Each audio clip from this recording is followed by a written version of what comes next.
Bertemu lagi dengan Berlian Persada, komunitas diskusi seni dan budaya. Ada sebuah pertanyaan yang dilontarkan seorang pendengar secara lisan. Katanya ada yang berpendapat bahwa di Mataram hanya ada satu wangsa, yaitu Wangsa Shailendra. Mengapa dalam dongeng nyanyian Bumi Pertiwi ini ada dua wangsa? Itu pertanyaan yang bagus. Menurut penjelasan pendongeng cerita ini, ada berbagai pendapat dari para ahli sejarah, termasuk dari Profesor Bukhari. Bukhari berpendapat hanya ada satu wangsa, Wangsa Shailendra. Sebagian besar ahli berpendapat justru ada dua wangsa, yaitu Wangsa Sanjaya dan Wangsa Shailendra.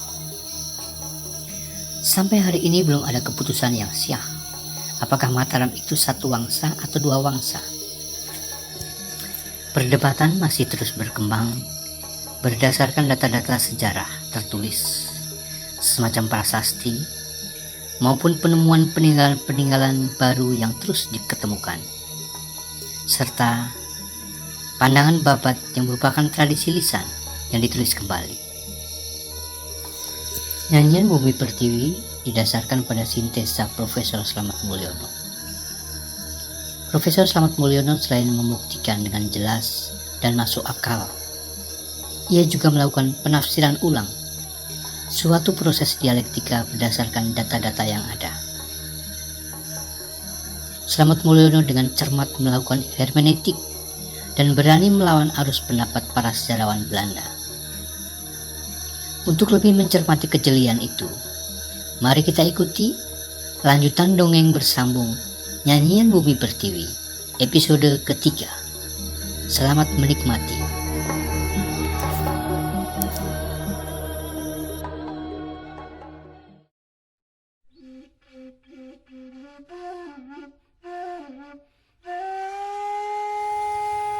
Waktu terasa berlalu dengan cepat sejak Raja Banu dianumertakan oleh prajurit-prajurit Dapunta Shailendra. Semenjak kurun waktu tersebut, di pusat Medang Kamulan, Shailendra memang telah berhasil mengganti kekuasaan para keturunan Sanjaya. Hal tersebut terasa menyedihkan, karena kekuasaan kedatuan semacam Huang Puskara tidak punya daya kekuatan apapun untuk melawan. Sungguh berbeda dengan zaman ketika Sanjaya dan keturunannya masih berkuasa atas tahta Mataram. Sanjaya terkenal kuat tetapi bijaksana. Ia disebut Brahmana Ksatria, raja sekaligus resi. Sanjaya sangat memanusiawikan semua kekuasaan daerah. Pengganti-pengganti Sanjaya pun sangat dekat di hati masyarakat. Sayangnya, pergantian kekuasaan dari wangsa yang berbeda telah berlangsung dengan cara yang menimbulkan luka dan rasa sakit mendalam bagi sebagian masyarakat. Melewati waktu hampir 60 tahun sejak Banu dibunuh, beberapa raja keturunan Shailendra di pusat pemerintahan juga telah berganti. Selama waktu itu, Datulaya Huang Puskara tetap berada di bawah kekuasaan dan pengawasan pemerintah Shailendra.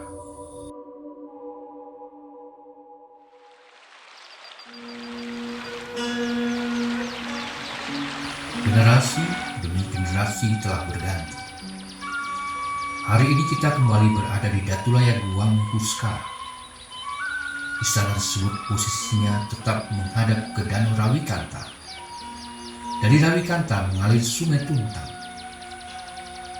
Bangunan kedatuan membayang di rawa yang sangat tenang dan penuh kedamaian. Jika pagi tiba, terlihat dengan jelas sekali Danau Rawikanta yang diapit oleh Gunung Merbabu, Merapi, Telomoyo, Andong, sementara Gunung Sumbing dan Sindoro berada jauh di latar belakangnya. Para layang kedatuan sibuk berenang sambil mencuci perlengkapan kerakaian, sementara prajurit-prajurit dengan tenang mengawasi para petani dan nelayan yang sedang menanam padi atau mencari ikan di kejauhan. Sesekali nampak beberapa pendeta berjalan menuju ke wihara yang tersebar di tepi-tepi telaga Rawikanta. Pada hari yang cerah itu, dua orang sahabat sedang bertemu. Mereka adalah Rakai Palaran yang sudah tua. Ia adalah keturunan Raja Banu dan pewaris kekuasaan Datulaya Guang Buskara. Rakai Palaran sedang berbincang-bincang dengan sahabatnya yang lebih muda yang bernama Rakai Nakabrana. Rakai Nakabrana adalah seorang datu atau adipati dari Kadatuan Patiwukir. Dua orang sahabat kental ini sedang membicarakan dendam yang ada di hati mereka. Mereka sekutu dalam gerakan di bawah tanah untuk mendongkel kekuasaan pusat yang sedang dipimpin oleh Rakai Garung yang bergelar Prabu Samaratungga, putra mahkota dari Rakai Samaragrawira. Samaragrawira, ayah Samaratungga, telah tua dan memilih menyepi ke dalam kehidupan wihara. Ayah Samaratungga itu dikenal piawai dan tangguh dalam setiap medan peperangan. Samaragrawira adalah pahlawan yang ditakuti oleh semua musuh. Mereka itu berasal dari Wangsa Syaindra. Akhirnya aku temukan gulungan rahasia ini. Tulisan tangan buyut putri Gusti Ayu Antari, bekas permaisuri Datulaya Guang Buskara. Gulungan ini sudah berumur hampir 16 dewasa dan ditulis dalam suasana pelarian. Aku mendapatkannya langsung dari Siwara Wiagra, Ucap Rakai Palaran, keturunan ketiga dari permaisuri Antari dan Raja Banu tersebut. Rakai Nakabrana yang masih lebih muda itu mengangguk-angguk kagum. Rakai Palaran meneruskan, Dimas Nakabrana, dimanapun di muka jagat nata ini, kebenaran akan menyingkapkan dirinya sendiri. Lalu, semuanya tergantung pada kita. Apakah kita akan berdiam diri, membiarkan kemurkaan merajalela, atau kita rela berkorban demi panggilan bagi Kertawidya Nagari, kesejahteraan, kemakmuran, dan keselamatan bangsa ini. Nakabrana tersentil hatinya oleh ucapan Rakai Palaran. Ia membalas ucapan Rakai Palaran. Paman Palaran, biar saya baca isi notar tersebut. Warisan sejarah Guskara ini merupakan salah satu sejarah nenek moyang kita yang telah diganyang dan ditindas. Ucap Rakai Nakabrana. Kita harus membalas dendam, Dimas. Kita hancurkan Mataram Medang Kamulan hingga porak-poranda. Tandas Rakai Palaran.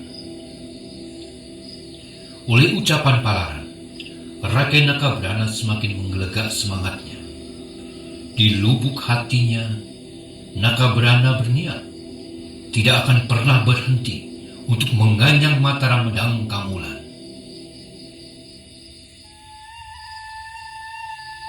Sesudah pertemuannya dengan Rakai Palaran di Guang Buskara, Rakai Nakabrana pulang ke kadatuannya di Patiwukir. Nakabrana terus membaca lontar catatan sejarah Guang Buskara sampai tuntas. Tulisan Permaisuri Antari memberinya banyak pemahaman baru. Bacaan itu bahkan membuatnya tidak bisa memikirkan hal lain kecuali bagaimana caranya bisa membalas dendam terhadap Wangsa yang telah merebut kekuasaan Mataram dengan cara yang menyakitkan.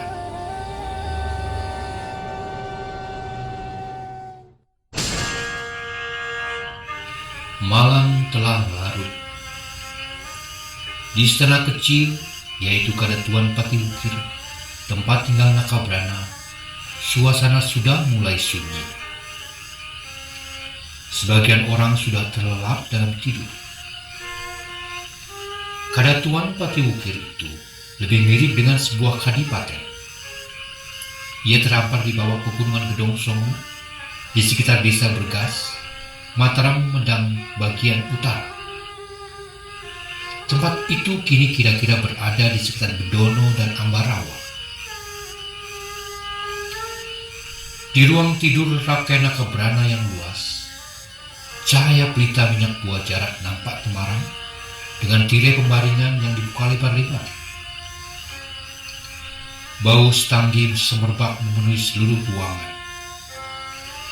Rakai Nakabrana dan istrinya Nyilasmi Maharani baru saja melakukan kewajiban mereka sebagai pasangan suami istri.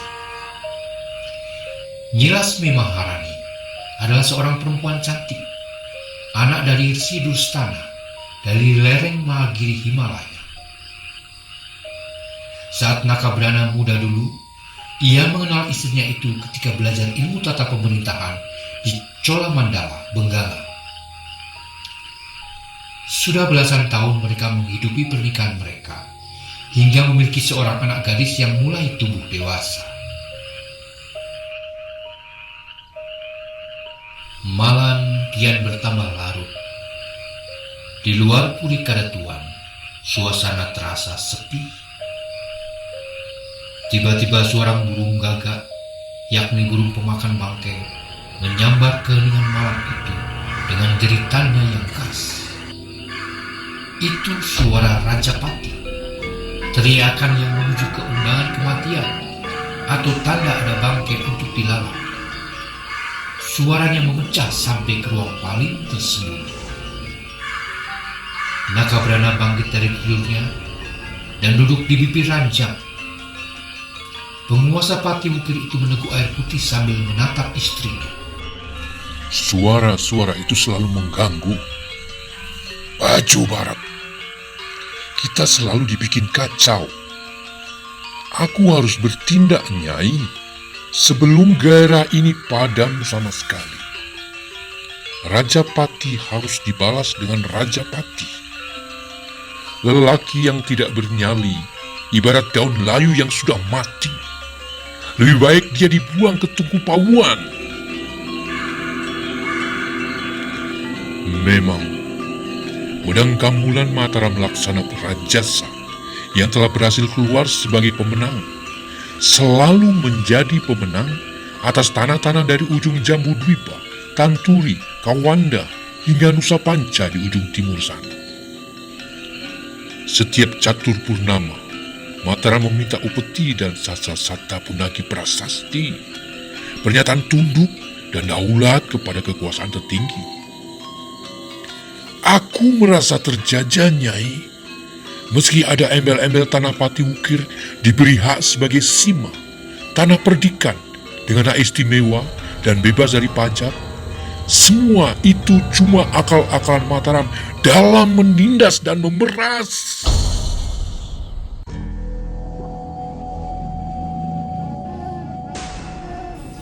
Nyi Lasmi Maharani memekik lirih mendengar kemarahan suaminya. Entah mengapa, ingatan wanita itu segera beralih pada anak gadis mereka. Perempuan itu tahu bahwa satu-satunya anak tunggal mereka telah dipersiapkan oleh ayahnya sendiri untuk ikut memberontak. Bergidik bulu kuduk Lasmi bercampur ngeri. Inilah kengerian seorang ibu terhadap keselamatan jiwa anak gadisnya. Apa saja yang sebenarnya sudah direncanakan Rakai Nakabrana terhadap anak gadis mereka, sehingga Lasmi Maharani begitu prihatin dan merasa ngeri. Apa saja yang akan dilakukan Rakai Nakabrana dan Rakai Palarang untuk menentang Mataram? Ikuti terus dongeng Nyanyian Bumi Pertiwi yang dipersembahkan oleh Komunitas Diskusi Seni dan Budaya Berlian Persada.